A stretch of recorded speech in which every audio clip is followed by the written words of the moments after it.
धीरेंद्र कृष्ण शास्त्री, जिनको भागेश्वर धाम भी कहा जाता है, इनकी कहानी जानने के लिए हम आ गए हैं आज से 320 वर्ष पहले। यह मध्य प्रदेश के छतरपुर इलाके में यह गाड़ा गांव। यहाँ पर चंदेल साम्राज्य का राज है और यह उनका किला। इसके पास में यह मंदिर जिसको बनाया है इस इंसान ने, जिनको हम सन्यासी बाबा कहते हैं। इनके बेटे हैं ये सेतुलाल गर्ग। ये सन्यासी बाबा ही आने वाले समय में धीरेंद्र कृष्ण शास्त्री के परदादा बनेंगे। ये अपने ही इस मंदिर के अंदर पुजारी हैं और ये चंदेल के राजा के सलाहकार भी हैं। इनकी ही सलाहों की वजह से चंदेल साम्राज्य इतना बड़ा बना है। आज चंदेल के इस राजा ने गांव के सभी लोगों को अपने किले के अंदर बुलाया है, जिसमें सन्यासी बाबा भी आए हुए हैं। सभी आए हुए लोगों को लग रहा है कि यहाँ पर पूजा होने वाली है, लेकिन चंदेल के राजा ने अपना बल दिखाने के लिए अपनी तलवार से इस गौ माता को बीच में से काट दिया है। इसको देखकर सन्यासी बाबा ने यह प्रण ले लिया है कि जब तक ये चंदेल साम्राज्य का विनाश नहीं कर देते, तब तक ये ना ही कुछ खाएंगे ना ही पिएंगे। और ये अपना घर और सलाहकार का काम छोड़ के अपने इस मंदिर के अंदर भक्ति करने लग गई हैं। अब इनको ऐसा करते हुए 40 दिन हो चुके हैं। इनकी भक्ति से प्रसन्न होके वही गौ माता जिसको चंदेल के राजा ने काट दिया था, इनको दर्शन दिया है और इनको बताया है कि आपने हमें इंसाफ दिला दिया। इसके बाद इनके सामने हनुमान जी प्रकट हो गई हैं, जिन्होंने इनको बताया है कि अब से मैं हमेशा तुम्हारे साथ रहूंगा और मैं तुम्हें कुछ ऐसी शक्ति देता हूँ जिसकी वजह से लाखों लोग सलाह लेने के लिए आएंगे।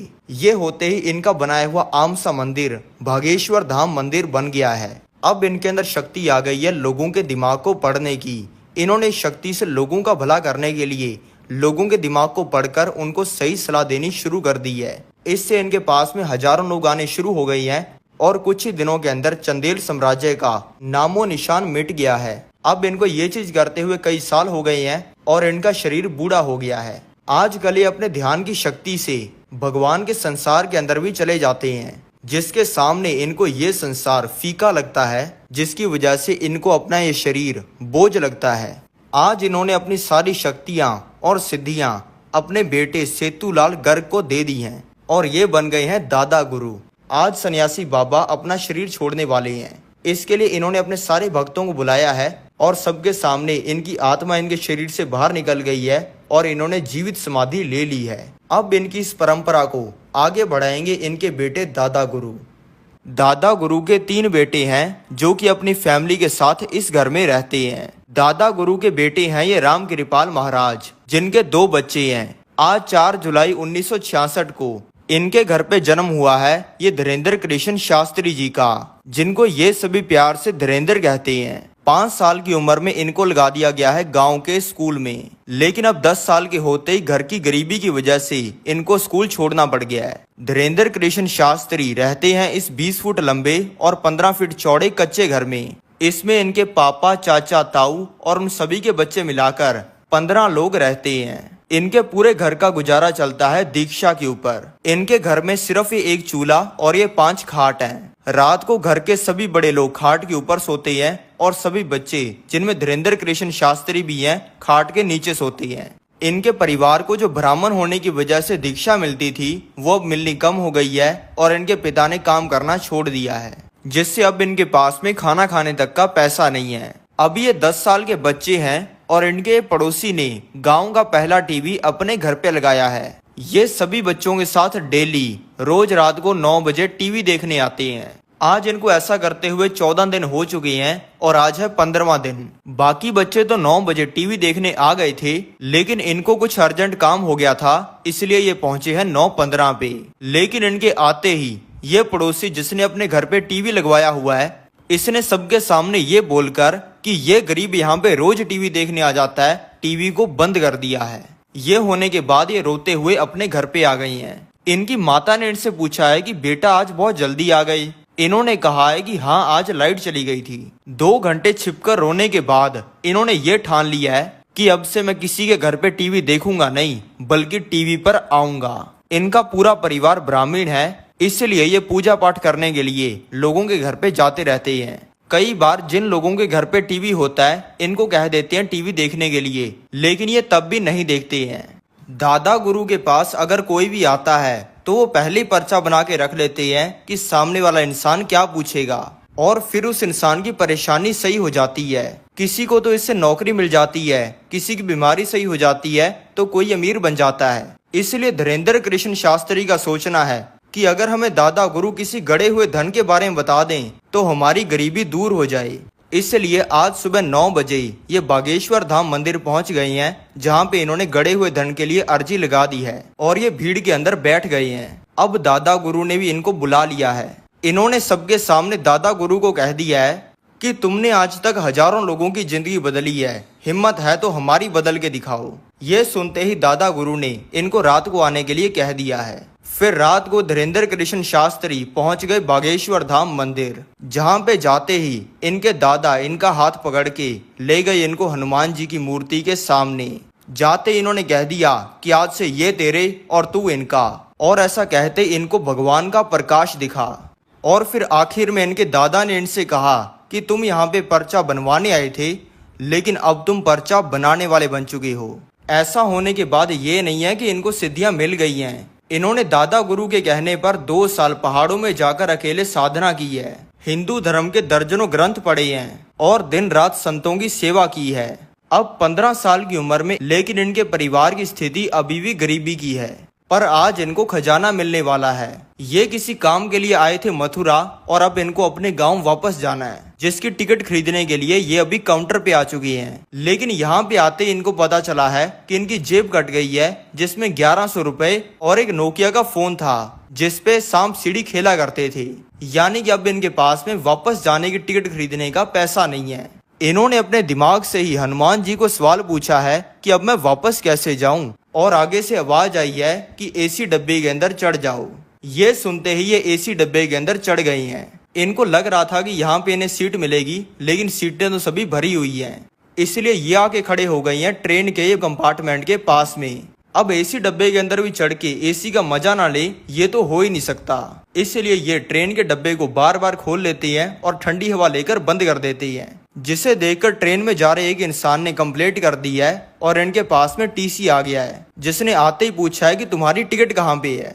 इन्होंने आगे से कहा है कि मेरे पास में टिकट नहीं है। ये सुनते ही टीसी ने बोल दिया है कि तुम्हें 1200 रुपए फाइन देना पड़ेगा, 6 महीने जेल जाना पड़ेगा, और मैं अभी फोन करके पुलिस को बुला रहा हूँ। और टीसी ने फोन अपनी जेब से निकाल लिया है, जिसके जवाब में धीरेन्द्र कृष्ण शास्त्री जी ने अपने डब्बे में से हनुमान जी को निकाल लिया है और कहा है कि मरवाओगे क्या। ये कहते इनके दिमाग के अंदर कुछ हुआ है और इन्होंने टीसी को बोल दिया है कि तुम्हारा नाम अमर सिंह है, तुम्हारे पिता का नाम अमंग सिंह है, तुम्हारे बच्चा नहीं हो रहा, और तुम्हारी लुगाई का नाम सविता है। ये सुनते ही टीसी ने इनका हाथ पकड़ लिया है और वो इनको इस ट्रेन के डब्बे में से लेके जा रहा है। धीरेन्द्र कृष्ण शास्त्री जी को लग रहा है कि अब तो अपना जेल जाना पक्का है, लेकिन इस टीसी ने तो फर्स्ट क्लास डब्बे का गेट खोलकर इनको बैठने के लिए कह दिया है, जिसकी टिकट ही 5000 की है, और अब ये आराम से इसमें सो गई हैं। अब ये कुछ ही घंटों में पहुंच गई हैं अपने गांव के डिस्ट्रिक्ट छत्तीसगढ़ में, और अब इनका उतरने का टाइम हो गया है। टीसी ने इनसे फाइन तो लेना क्या था, बल्कि इनको 1100 रुपए दे दिए हैं, और धीरेन्द्र कृष्ण शास्त्री जी ने टीसी को कह दिया है कि तुम्हारे बच्चा पक्का होगा। अब धीरेन्द्र कृष्ण शास्त्री जी ने सोच लिया है दरबार लगाने का और लोगों का भला करने का। इस दरबार को कभी अंधेरी के अंदर पेड़ के नीचे, या हड्डियां जमा देने वाली सर्दी में टेंट के अंदर, या फिर जून जुलाई की गर्मी में कमरे के अंदर बैठकर लगाते हैं। लेकिन ये करने की वजह से इनको पूरी दुनिया के द्वारा मालाएं नहीं मिलती हैं, बल्कि अपने दोस्त और रिश्तेदारों के द्वारा ताने मिलते हैं। सभी इनको कहते थे कि और बाबा जी, लोगों का भला करके खुद का कितना भला कर लिया। इनके दोस्त ने कहते थे कि बाबा जी, आपके दादा गुरु हमारा क्या भला करेंगे, वो तो आपका ही भला नहीं कर पाए। लेकिन धीरेन्द्र कृष्ण शास्त्री जी को इन तानों से तोड़ने की तो बहुत कोशिश की गई है, लेकिन इनको ये ताने तोड़ नहीं पाए हैं। इन्होंने अब दरबार लगाने लगातार शुरू कर दिए हैं, लेकिन इनके दरबार में 5 लाख लोग नहीं आते हैं, बल्कि सिर्फ 5 लोग आते हैं। इस समय में ऐसा लग रहा है जैसे भगवान इनकी परीक्षा ले रहे हैं और ये देख रहे हैं कि धीरेन्द्र कृष्ण शास्त्री अपनी इन शक्तियों से लोगों का भला करते हैं या फिर अपना भला करते हैं।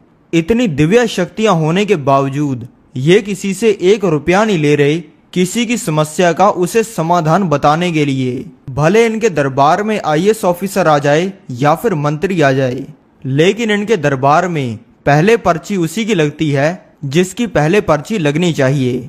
इनकी ये दिव्य शक्तियों को देखकर इनके पास में बहुत सारे कोई बुरा काम करने के लिए लाखों करोड़ों रुपए के ऑफर आते हैं, जो कि इनकी गरीबी को झट से खत्म कर सकते हैं। लेकिन ये हर किसी बुरे काम को मना कर देते हैं। अब इनको ये करते हुए कई साल हो गए हैं और इनकी उम्र हो गई है 26 साल की। अब इन्होंने अपने दादा के मंदिर बागेश्वर धाम के पास में दरबार लगाना शुरू कर दिया है और अब इनके पास में कई सौ लोग डेली आने शुरू हो गए हैं। आज इनके पास में ये कुछ यूट्यूब चैनल वाले लोग भी आए हैं जो कि इनको रिक्वेस्ट कर रहे हैं इनकी वीडियो यूट्यूब पे डालने के लिए। धीरेन्द्र कृष्ण शास्त्री जी ने हाँ कर दिया है और इन्होंने अच्छे से शूट करके इनकी पहली वीडियो यूट्यूब पे अपलोड कर दी है। लेकिन किसी को भी पता नहीं था कि क्या होने वाला है। रातों रात इनकी ये वीडियो वायरल हो गई है और इनकी वीडियो को व्हाट्सएप, टेलीग्राम, इंस्टाग्राम, यूट्यूब हर जगह पे शेयर किया जा रहा है और भारत के हर नागरिक के फोन में यही चल रही हैं।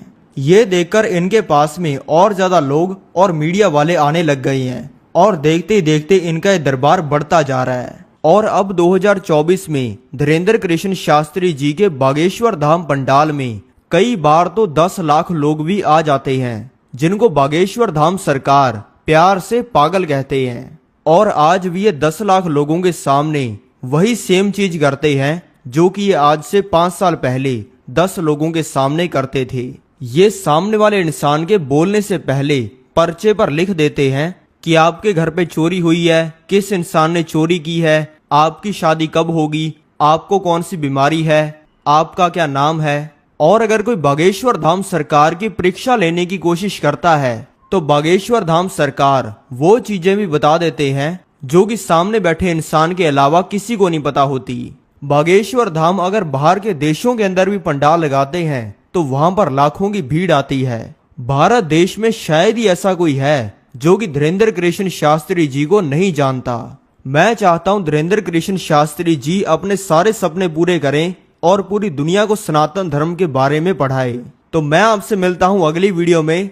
जय बजरंगबली, जय श्री राम।